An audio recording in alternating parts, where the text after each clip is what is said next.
welcome back to my channel and welcome to another video. Today I thought I would react and share some news headlines that have been out there regarding sort of fitness and nutrition and give you my views on them, give you kind of the scientific truth behind some of them. Some of them do have truth behind them, whereas others can be very misleading and give you completely the wrong end of the stick and the wrong impression. So hopefully you'll find this video useful and interesting, and let's get straight into it. How fasting could help cut your blood pressure.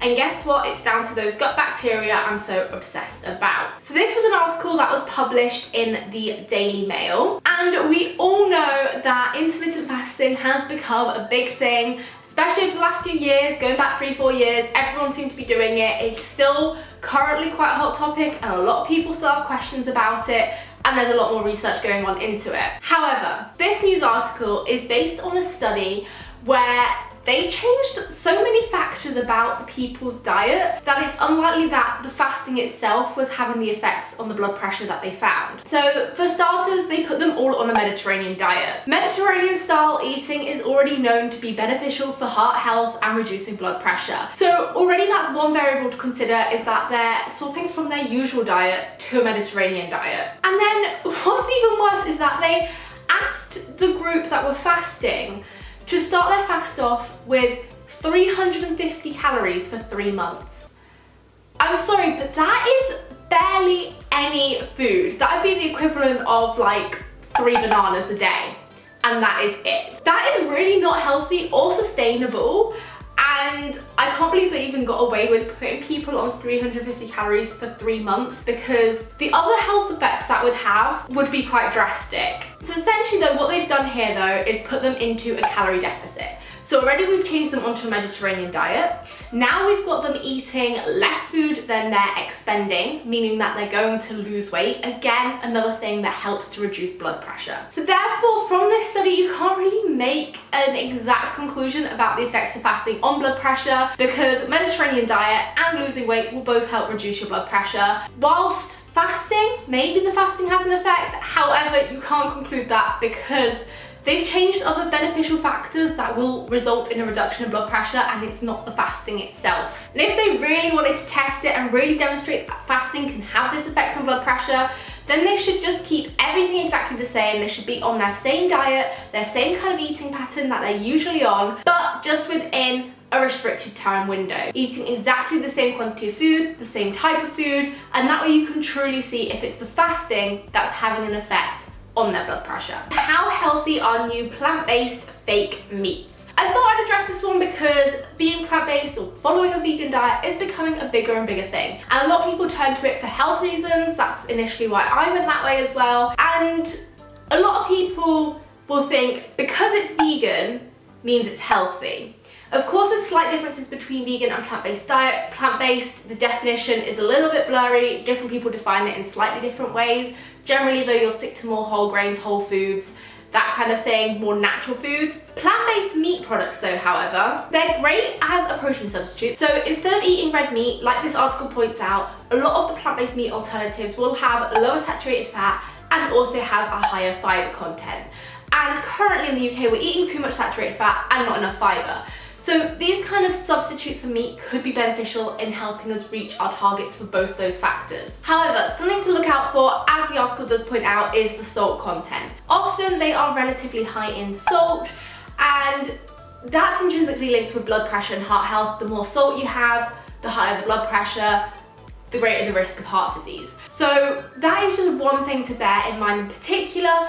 Generally, for a lot of factors, they can be said to be healthier. However, when it comes to their salt content, keep an eye out on that, as if not, you can really massively increase your salt intake if you highly depend on these kind of meat substitutes with every single meal that you have. I had to, of course, pull in a TikTok related article, as there's a lot of food trends going around on TikTok. The TikTok trend of Proffee, which is protein mixed with coffee, may be harmful and lead to irregular heart rhythms or excess protein intake, expert warns. This again was an article found in the Daily Mail. I love how they also go expert warns. They don't say what they're an expert in. Surely if it's a trusted source, if it was someone who knew about these kind of things, if it was someone who knew the science behind food, such as a registered dietitian, you would say registered dietitian warned. So already that expert term is a little bit vague as to where they're getting their information. And also this title makes it sound a lot more dramatic than it is. It makes it sound like by drinking Proffee, you're going to have some kind of irregular heartbeat and may even have a heart attack, or something drastic is going to happen. However, if you actually properly read the article, they basically state that having too much coffee,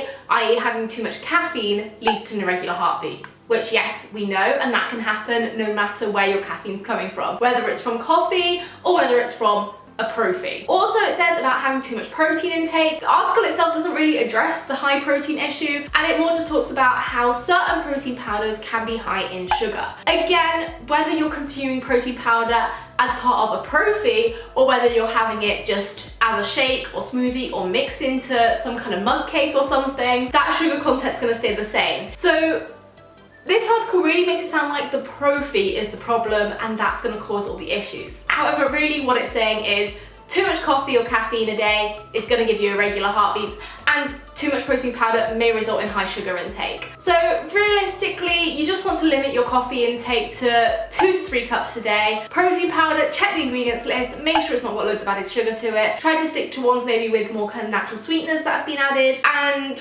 that way you're going to be fine. Consuming a cup of Proffee a day won't have these drastic effects, as long as you just remember it is a caffeine dose. Don't have more than another 1 to 2 cups of coffee within that day. For losing weight, calorie counting tops fasting diets. Again, with the fasting, this one kept coming up in loads of articles that I was reading, and this article does highlight some key points. I do quite agree with the things covered in this article, as the main thing really when it comes to losing weight is being in a calorie deficit, so you're consuming fewer calories than you're expending. Often what happens when people enter intermittent fasting, because they're eating in a more restricted time window, it means they may end up eating less food because they're able to get less food in within those hours that they can eat. So essentially they're putting themselves into a calorie deficit, leading to weight loss. And also the study that they based it off, they found actually that if you're doing intermittent fasting and you end up losing weight while doing intermittent fasting style eating, more weight actually gets lost from muscle mass over fat compared to just eating in a normal sort of time frame and eating in a calorie deficit. So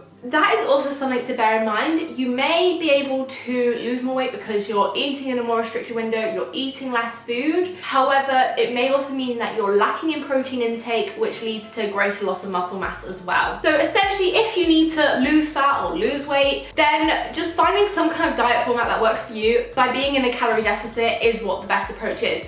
If intermittent fasting means that you can enter that calorie deficit and makes it more manageable for you and works for you, then by all means go for it. However, if it doesn't, then it's definitely not the best and only way to lose fat or to lose weight, and you can easily do it by just eating slightly less throughout the day, putting yourself into a calorie deficit, no more than 10% of your maintenance calories, as that's when it can interfere massively with your metabolism. But I've done a whole kind of video before on your metabolism, things you might be doing to slow it, so I will link that up on screen so you can go check that out if you want more information on that. But yeah, basically, as always, finding what works for you as an individual. There was also another article actually published in the Daily Mail saying intermittent fasting doesn't help lose weight quicker, experts claim. Again, they've used that loose term experts, but from this one I could actually go back and find the original study that they based the article off, which is always a great thing to do. If you're ever reading a news article that's based on a scientific study, go back, look at the original actual work, see if they've interpreted the results correctly and see if the study is reliable. But they basically reiterated the point that a calorie deficit is what you need. So they found that when people were fasting without being in a calorie deficit, then there was negligible weight loss. When fasting in a calorie deficit, there was weight loss. And then when just being in a calorie deficit, there was weight loss.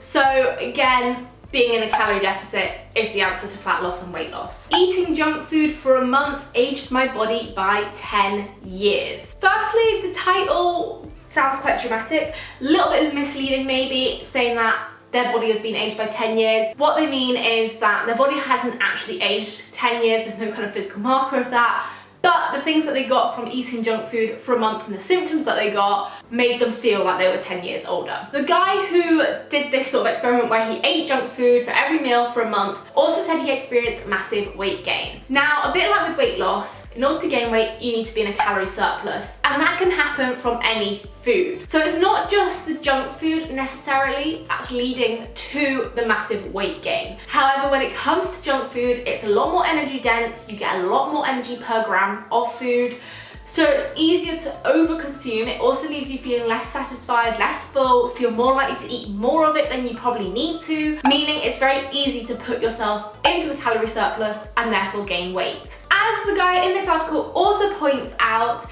eating a lot of junk food makes you crave more. And that is technically true. When you eat something you like, when you get something that makes you feel good and that you enjoy, it activates the dopamine circuit in your brain. So dopamine is a neurotransmitter, so it's a little messenger that's in your brain that is active when you get something that's rewarding, that's something that feels good.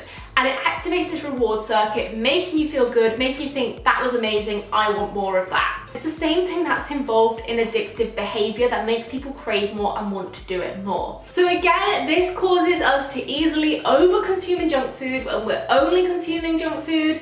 As we love it, we want to eat it more, we end up eating more, we eat it in excess, again leads to more weight gain. So it's this vicious circle that you end up in. So some of the other symptoms that you experience are things like the loss of libido, unhappiness, sleeplessness, heartburn. They can all basically result from rapid weight gain, which again is basically what ended up happening to him. So it's not always the junk food exactly that's going to cause these symptoms, but it's in fact down to the very rapid weight gain that he experienced during this month. That said, if you are just surviving off of junk food, you're going to be missing out on a lot of nutrients, so you're probably not going to be feeling your best. You're not going to be getting enough fibre, you're not getting lots of fresh fruit and veg, you're going to miss out on lots of essential vitamins and minerals, and it's going to be very sort of processed, calorie dense, sugary, high fat kind of food that in the long term, if you're just consuming that, isn't going to make you feel good because you're missing out on a lot of the nutrients your body needs to maintain optimal health and to keep functioning as it should. Again, another one that I found in Daily Mail. Daily Mail is great for finding all of these kinds of articles. Sometimes they've got truth behind them, but a lot of them they make sound a lot more dramatic than they actually are. But it is how soup and shake diets beat diabetes and high blood pressure.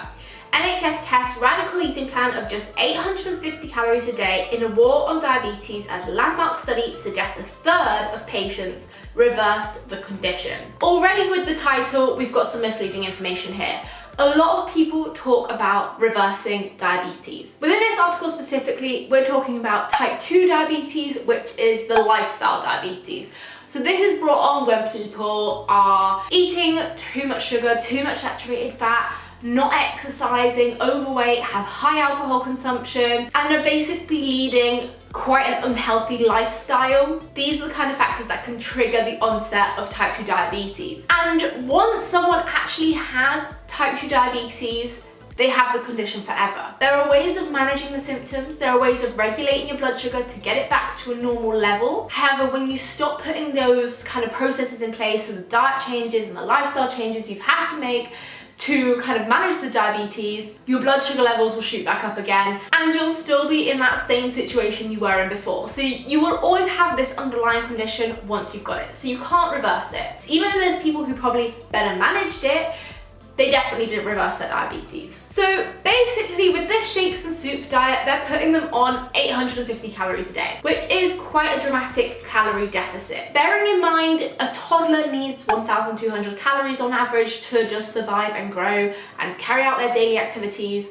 Considering full-grown adults being put on 850 calories a day, that is very little food for an adult. So essentially they've put them in a dramatic calorie deficit, which ultimately is going to lead to weight loss. And now we know weight is a key factor in type 2 diabetes risk and also high blood pressure risk. So even though they've been put on these specific shakes and soups, they're unlikely to be doing anything in particular other than just helping to reduce their calorie intake, help them lose weight, help them therefore better manage their type 2 diabetes symptoms and reduce their high blood pressure. And also the issue of putting them on only 850 calories per day will mean that yes, they'll get rapid weight loss, yes, they'll see rapid results.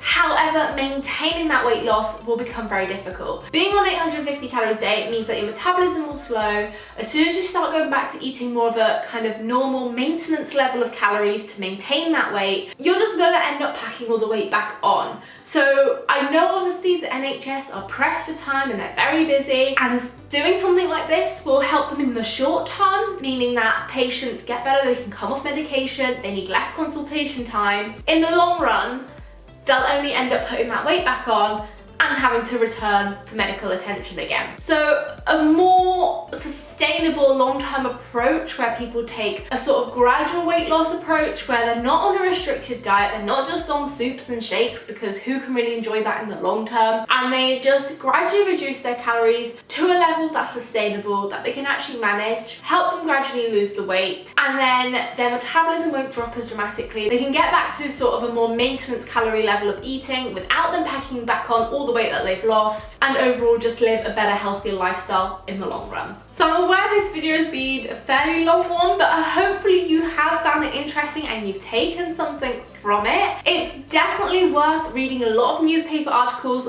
with caution, looking at who's written it, where they're getting their information from, what qualifications that person has, and the original study that they're using and basing their scientific evidence off, because even though certain studies get published, they're not always the most reliable, or the newspaper won't have quite interpreted the results correctly, or they'll have extrapolated the data to make it out to be something that it's not. So it's always worth checking these things. If you have enjoyed this video though, be sure to smash a big thumbs up on it, as well as clicking on the little red subscribe button down below. If you are new to my channel and haven't yet done so, as that would be so amazing if you could do that. And don't forget, there's also that notifications bell too that you can tap on so that you're notified whenever I upload. And if you'd like to see a part 2 to this video as well, definitely let me know, as there's so many more articles out there, so many more diet and fitness trends out there that I can easily address. And if you've seen any in particular that you think sound a little bit skeptical, definitely link them down below in the comments. I'll be sure to check them out. And with that said, I will be sure to see you very soon with a brand new video. Bye!